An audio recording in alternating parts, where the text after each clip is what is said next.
Magpapakilala po ako sa inyo. My name is Cristina Ribo, pero taga-Pangasinan po ako. Sino yung mga taga-Pangasinan dito? Hello po sa inyong lahat. Pero sa ngayon, nandito po ako ngayon sa bansang Brunei, kasama ng aking family. Ayan po sila, meron po akong 3 anak. Yung asawa ko po, siya po yung nag-work dito as an OFW. Pero ako dati, nag-OFW din po ako, pero nag-resign po tayo dahil wala po tayong pwedeng makasama sa bahay para mag-alaga sa aking mga anak, sa aming mga anak. So, nag-decide po kami, parehas ng husband ko, na ako na lang po yung mag-giveaway para po mas maganda po yung aming ano. So, full-time housewife po ako, wala po akong alam sa lahat ng lahat ng mga nangyayari ngayon sa business na to. So, ito po, nagkikwento ko po kung paano ko naman po nakilala si I Am at saka yung Amazing Barley. Ayan. Kung makikita nyo po, yan po yung aking mahal na nanay, no? Na-hospitalize po siya for almost a month. Kung hindi po ako nagkakamali, 19 days po yon. At yun po yung pinakamatagal na niya pong pag-stay sa hospital. Kasi po, sabay-sabay po yung umatake yung mga sakit na ganito. May diabetes, may high blood siya, tapos may blood clot pa sa ulo, may kidney stone, and stroke pa po yan ng paulit-ulit. Every year po, nag-start po yung stroke niya, 2000 siguro 9, ganon. Tapos, 2018, nag-start po yung high blood niya, and then na-detect po na may diabetes po siya, and then 2019 nagkaroon siya ng blood clot sa ulo, and then sa dami ng gamot nagkaroon na rin po siya ng kidney stone. Ganun po kalala, tridor po yung mga sakit na yan, and ito po yung nangyari sa nanay ko. Hopeless po kami diyan, wala po kaming pinagdarasal kundi yung magdugtungan talaga yung buhay ng nanay ko. Dahil dumating yung time na hindi niya na po kami kilala, ayaw na po niya magising kasi ayaw niya na pong uminom ng gamot, ayaw niya na pong kumain. And then, yung doktor nagsasuggest na saksakan na lang po siya ng tubo para mainom niya po lahat yung gamot. Pero hindi po kami pumayag kasi alam ko na ayaw ng nanay ko yun. So gano'n, nagtiyaga po kami kahit na masaya po kami kahit na napapakain po siya ng aking mga kapatid ng kahit 3 kutsara ng lugaw, gano'n. Tapos 2 kutsara ng tubig. Yung tubig niya po, isinasawsaw na lang po yung bulak sa tubig para po mabasa yung lips po niya. Gano'n po kalaano yung ng sitwasyon ng nanay ko noon. Wala po kaming magawa sa mga kapatid ko na nasa abroad din. At saka po ako kundi umiyak, magdasal na hoping na sana bigyan pa siya ni Lord ng mahabang buhay at makita pa namin siya personally talaga. And then, nag-decide po kami ng mga kakapatid na ilabas na lang po siya kasi lantang gulay na po siya wala na po talaga. And then, ito po nung lumabas po siya, ito po yung first day niya po sa bahay. Yan, tumawag din po ako sa kanya and kinakausap ko siya. Normal, parang nagkukwento lang po ako and then, sabi ko, ipag-pray ko na lang siya. Sabi ko, magpe-pray po kami. Nilihans ko po siya, nilipat ko po kay Lord lahat. Sabi ko, kung ano po pangyari, sabi ko, Lord, kung ano man po yung kagustuhan mo, ikaw na pong masusunod. Okay na po kami. Tinanggap ko po sa puso ko kung ano po yung ibibigay ng Diyos, kung ano pa yung pwedeng mangyari sa mga susunod na araw ng mga time na yan. And kahit masakit, tatanggapin namin kasi wala na po kaming magagawa.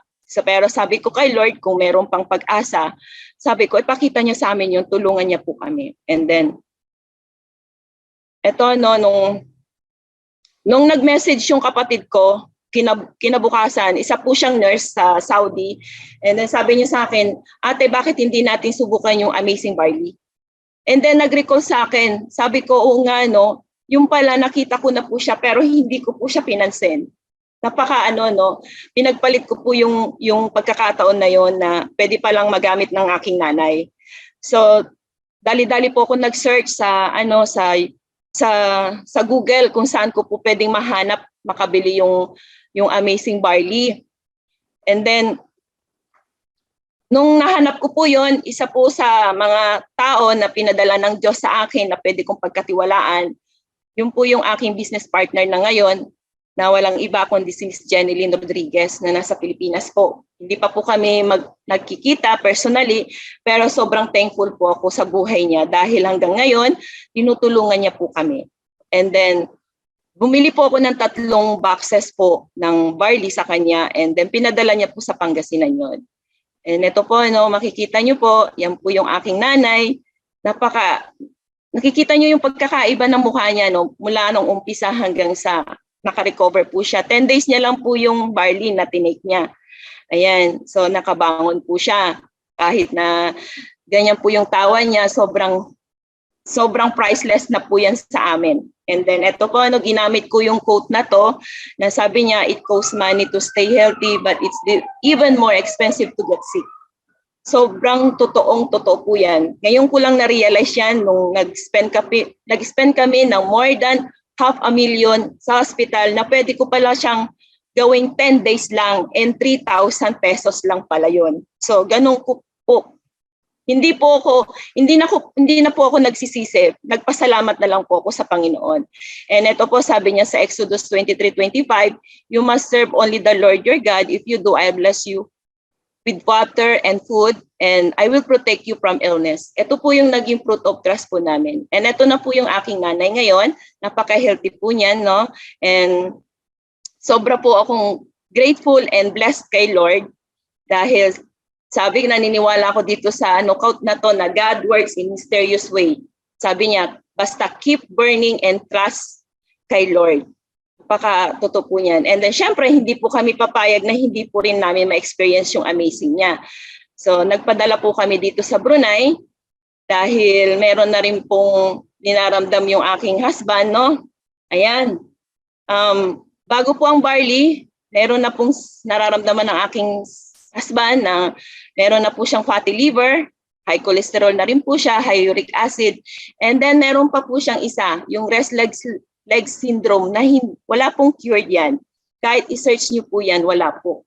And sa tulong po ng Amazing Barley, na-clear po yan lahat dahil nagpa-full blood test po siya ngayon, year na to, and yung result po niya, okay na okay po. So, I praise God also. And then, ganoon din po sa aking mga anak. Nagbuboost ng energy po yung Amazing Barley. Nalulungkot po yung mga yan pag hindi po nakakainom ng barley. Ganoon din po ako, no? Conscious na po ako dati sa, sa health ko. Pero, hindi po siya naging proper way yung aking pagdadiet noon. So, nagkasakit din po ako. Numipis po yung aking sikmura noon kasi sa pag-inom ko ng ibang mga acid po para lang pumayat. Pero ngayon, dahil sa tulong ng barley, okay na po tayo kahit nagda-diet pa rin po tayo. So ayan, no, sabi niya nga po dito, our God is a miracle worker and promise keeper, sabi niya. Yan, totoo po yan. And then, share ko lamang po ito na isa rin po ito sa mga bagay na hindi ko po ina-expect sa buhay ko. Kasi dati po, talagang ngayon, nag-iisip na po kami ng husband ko na mag-for good, pero wala po kaming business na pwede naming kitain sa Pilipinas or gawin. And sabi ko noon, gumaling lang ang aking nanay, okay na po ako. Pero God is good, no? Lahat po yan binigay niya sa akin nang hindi naman po ako deserve. Sino pa ba naman ako para bigyan niya ako ng ganito? So ginawa ko rin lang naman ito. Ito na rin po yung aking mga naging Ayan, kumita na rin po tayo. Hindi pa ganun yung kalaki, pero alam ko malaki ng bagay yan sa akin as a full-time housewife na walang alam sa ganitong business. Tiniray ko lang din po siya inaral. Hanggang ngayon, inaaral pa rin po natin siya. And then ayan, nag-top 1 pa tayo. Sa school po, hindi po ako nakakaranas ng mag-top. Pero dito sa business na to, pinaranas din ni Lord, diba? Napaka-amazing po talaga niya. Hindi lang sa product, kundi sa ganitong opportunity. At yan po yung i-discuss ng ating speaker mamaya. Kaya iwan ko na lang po ito sa inyo, no? But when you ask, you must believe and not doubt. Because the one who doubt is like a wave of the sea blown and tossed by the wind. Totoo naman po, kapag naniniwala tayo at nag-ask po tayo kay Lord, dapat hindi po tayo nagda-doubt. Kasi ang pagda-doubt, it's kagaya lang po yan ng dagat daw, sa alon ng dagat, na kapag hinipan mo, parang hangin lang na mawawala. Pag hinipan ng hangin mawawala. So ganun po yung paniniwala natin sa Diyos. Dapat kailangan ibigay po natin lahat para ang Diyos po yung makapag-decide kung deserve po ba natin yung lahat ng ibibigay niya sa atin. So yun lamang po at maraming salamat po sa inyong oras, sa pakikinig po sa aking sharing at sana po na-inspired ko po kayo. Maraming salamat and God bless you all.